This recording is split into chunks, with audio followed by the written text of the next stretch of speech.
আলাইকুম, স্বাগত সবাইকে। সবাই কেমন আছেন? আশা করি অনেক ভালো। অনেকের স্বপ্ন ছিল কোরআনের কাজ করার, কোরআন থেকে সত্য তথ্যগুলো মানুষের কাছে পৌঁছানো। তো অনেকের স্বপ্ন থাকলেও আসলে সেটা অনেক সময় সম্ভব হয়ে ওঠেনি। তা আজকে আমরা নিয়মিত কোরআন থেকে যে বিষয়গুলো নিয়ে কন্টিনিউয়াসলি আমরা কথা বলবো, তো তারই ধারাবাহিক অংশ হিসেবে আজকে আমরা জাকাত নিয়ে কথা বলবো। আসুন, জাকাত আমাদের জীবনে এত গুরুত্বপূর্ণ একটা জিনিস, যেটা সোসাইটিতে এই জাকাত সম্পর্কে ভুল কনসেপ্টগুলো কিন্তু প্রচার করা হয়ে থাকে।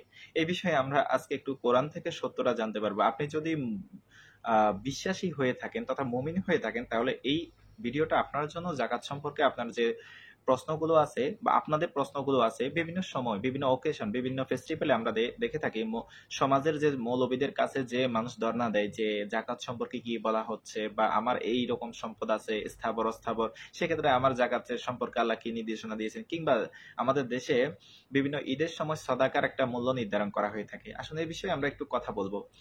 সর্বপ্রথম যে আয়াতটা পড়বো, সেক্ষেত্রে আল্লাহ রাব্বুল আলামিন বলেছেন 22 নম্বর সূরা আল হাজের 38 নম্বর আয়াতে আল্লাহ রাব্বুল আলামিন বলেছেন, নিশ্চয় আল্লাহ মুমিনদের কাছ থেকে দুশমনদেরকে দূরে সরিয়ে দিবেন। একথাও সত্য যে আল্লাহ কোনো দাঙ্গাবাজ, বিশ্বাসঘাতক, অকৃতজ্ঞকে মোটেই ভালোবাসেন না। দেখুন, যারা মুমিন হিসেবে আছে তাদের কাছে বা তাদের কাছ থেকে আল্লাহ রাব্বুল আলামিন যারা বিশ্বাসঘাতক, অকৃতজ্ঞ, দুশমন যারা থাকবে তাদেরকে কিন্তু দূরে সরিয়ে দিবেন। আর এই কাজটা আল্লাহ রাব্বুল আলামিন নিজ হাতে করবেন, নিজ নিজ কুদরতি ভাবে করবেন।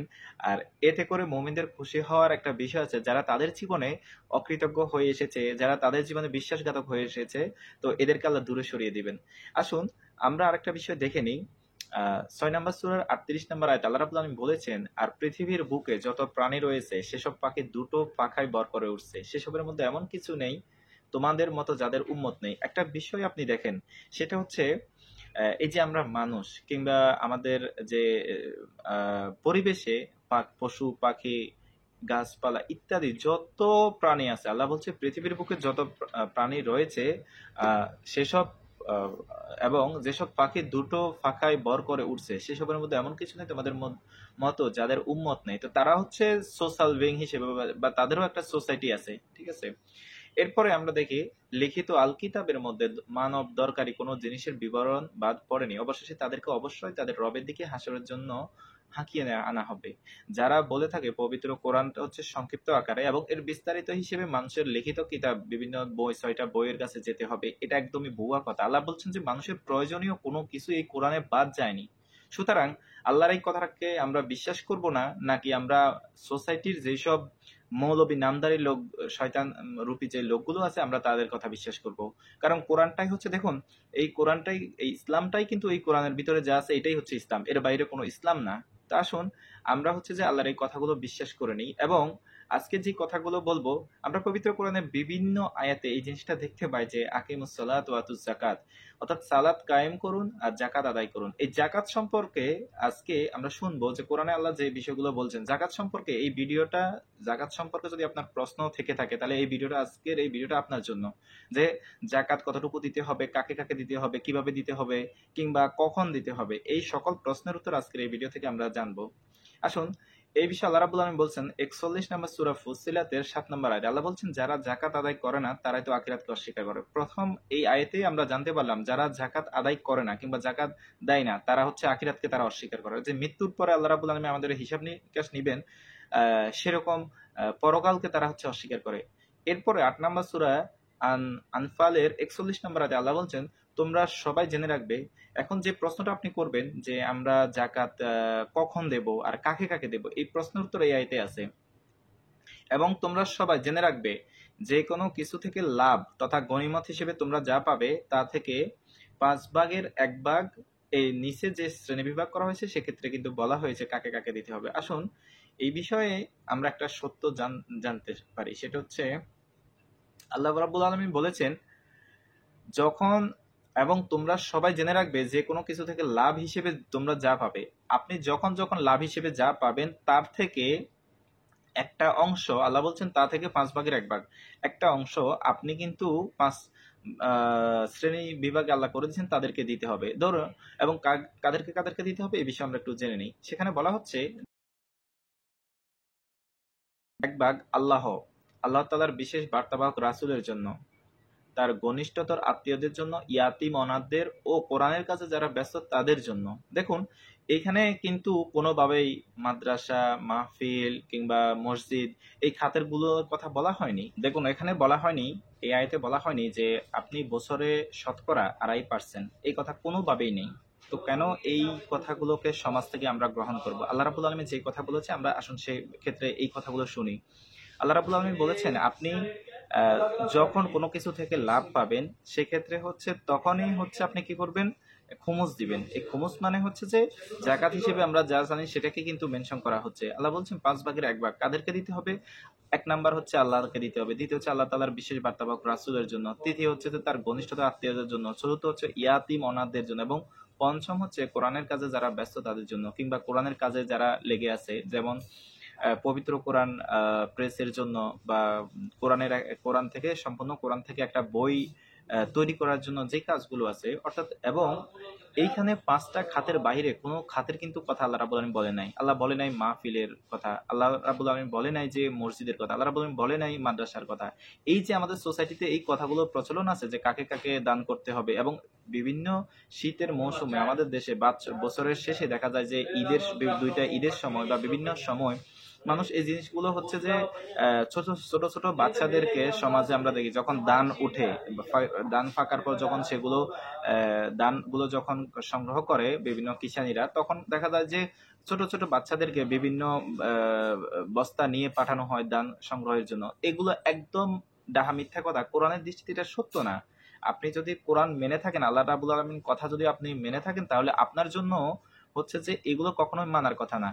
দেখুন প্রত্যেকটা দেশের প্রত্যেকটা স্কুল, মাদ্রাসা, শিক্ষা প্রতিষ্ঠান, বিভিন্ন মাহফিলের নামে যে জিনিসগুলো হয়ে থাকে এগুলো প্রত্যেকটা দেশেই কিন্তু আলাদাভাবে সরকারি একটা সংস্থা আছে কিংবা বিভিন্ন মন্ত্রণালয় আছে, যেমন বাংলাদেশের ধর্ম মন্ত্রণালয়, ঠিক আছে।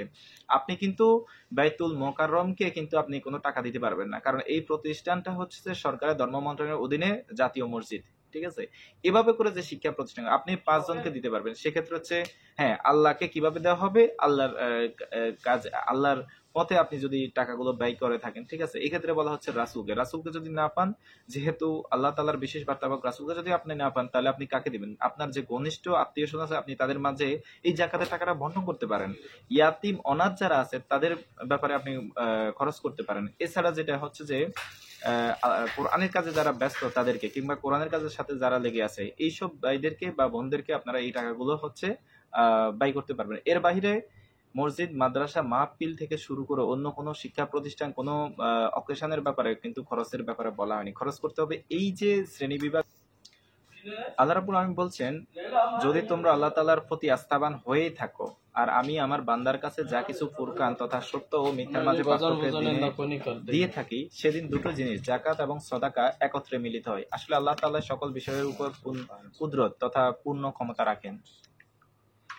দেখুন আমরা আগের আয়াতে একটা জিনিস দেখলাম, সেটা হচ্ছে যে যারা জাকাত আদায় করবে না তারা হচ্ছে আখিরাতকে অস্বীকার করে। আর এই আয়াতে আমরা পেলাম যারা জাকাত দিবে না, জাকাত আদায় করবে না, তারা হচ্ছে যে আল্লাহকে বিশ্বাস করে না। তাহলে যারা জাকাত দিবে না তারা পরকাল এবং আল্লাহকে বিশ্বাস করে না। একটা বিষয় আমরা ক্লিয়ার হলাম। আসুন এরপরে এই 5টা যে খাতের কথা বলা হয়েছে, এই 5টা খাতের কিন্তু ছাড়া আমরা আর কোথাও জাকাতের টাকা দিব না। আমরা মসজিদ, মাদ্রাসা, মাহফিল নামে এগুলোতে কিছুই দেব না, কারণ এগুলোতে দেবে হচ্ছে ধর্ম মন্ত্রণালয়। বাংলাদেশে যেহেতু একটা ধর্ম মন্ত্রণালয় আছে, তো তার কাজটা কি?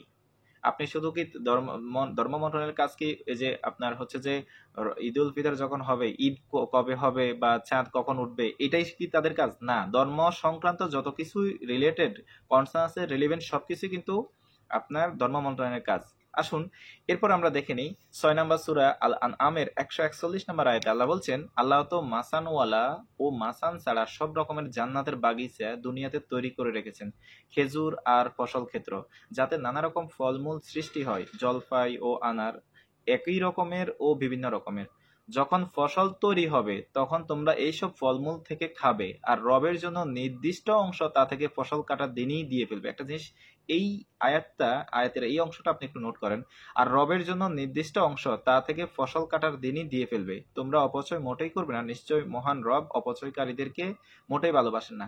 আপনি একটা বিষয় ক্লিয়ার, যখনই হচ্ছে যে ফসল কাটবেন তখন হচ্ছে আল্লাহ তাআলার জন্য নির্ধারিত যে অংশ সেটা আমরা 8:41 পেলাম যে 5 ভাগের 1 ভাগ দিতে হবে। অর্থাৎ আপনি ধান কাটলেন, ধানটা সম্পূর্ণ ধানটা আপনি কাটার পর যখন আপনি তুললেন তখন হচ্ছে দিয়ে দিবেন। ধরেন আপনি আপনার নারিকেল গাছ থেকে 100টা নারিকেল পেলেন, সেক্ষেত্রে আপনি 20টা দিয়ে দিবেন। যেই কোনো ফসলের ক্ষেত্রে যেই কোনো কিছু থেকে আপনি যেই কোনো কিছু থেকে আপনি টাকা পাবেন, লাভ হিসেবে যা পাবেন 5 ভাগের 1 ভাগ দিয়ে দিবেন। ইভেন আমাদের জীবন যারা হচ্ছে জাকাত দিতে পারতেছে না তাদের জন্য আরেকটা সুবিধা আছে। আপনি দৈনিক 24 ঘন্টার ভিতরে আপনাকে যেটা করতে হবে, এই 24 ঘন্টার ভিতরে আপনি 4 ঘন্টা 48 মিনিট 5 ভাগের 1 ভাগ আপনি আল্লাহর জন্য দিতে হবে।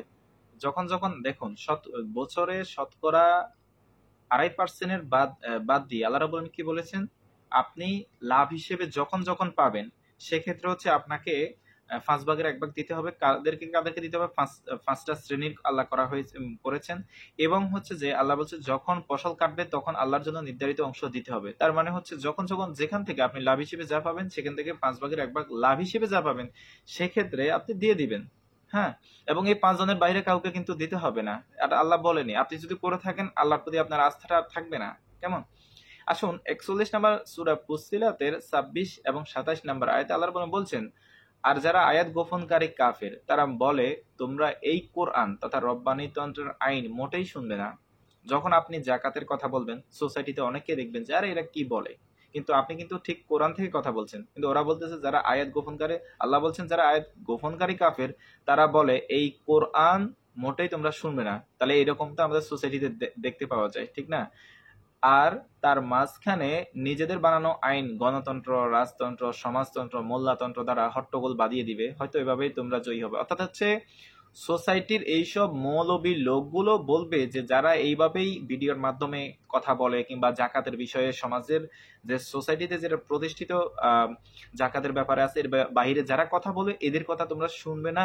এরা আল্লাহ বলছে যে যদি না শোনো তাহলে তোমরা বলছে এরা বলবে, সমাজের এসব লোকেরা বলবে, নোংরা সমাজের নষ্ট সমাজের এই লোকেরা বলবে এদের কথা শুনবা না, তাহলে তোমরা জয়ী হবে। আল্লাহ কিন্তু সেটাও তুলে ধরছেন, যখন আপনি কোরআন থেকে এই সত্যগুলো বলবেন তখন হচ্ছে এরা আর মানবে না সেটা। এবং শুধু মানবে না, আপনাকে সমাজে এরা মসজিদের মিম্বার থেকে শুক্রবার কিংবা বিভিন্ন সময় এরা আওয়াজ করবে যে এদের কথা শুনবেন না, অথচ আল্লাহ সেই কথাও বলে দিচ্ছে। পরের আয়াতে আছে দেখুন 41 নম্বর সূরার 27 নম্বর আয়াতে, সুতরাং আমি এসব আয়াত গোপনকারী কাফিরদেরকে কঠিন আযাবের মজা দেখিয়ে দেব আর তাদেরকে অবশ্যই তাদের অপকর্মের মজুরি আমি দেব। অর্থাৎ হচ্ছে যে যারা কোরআনের এই সত্য বাণীগুলোকে বাধা প্রদান করবে, মানুষদেরকে ভুল তথ্য দিবে, যে মানুষকে কোরআনের কথা শুনতে বাধা দিবে, আল্লাহ বলছে যে এরা হচ্ছে হট্টগোল বাঁধিয়ে দিবে এবং এদেরকে এখান থেকে মানে ওরা বলতে মানে এদেরকে বলা হচ্ছে যে এরা মানুষদেরকে এভাবেই কোরআন থেকে দূরে রাখবে। আল্লাহ বলছে যে এরা কখনোই কিন্তু জয়ী হবে না। এই আয়াত গোপনকারী কাফেরদেরকে আল্লাহ কঠিন আযাবের কিন্তু দিয়ে দিবেন। আর হচ্ছে যে আল্লাহ বলছেন তাদেরকে অবশ্যই তাদের অপকর্মের মজুরি আমি দেব। সুতরাং হচ্ছে যে ভয়ের কিছু নেই, আপনি কোরআনের কথা শুনবেন। দেখুন বাংলাদেশে শত শত হাজার হাজার মানুষ আছে যারা হৃদয় দিয়ে আল্লাহ তাআলাকে ভালোবাসেন।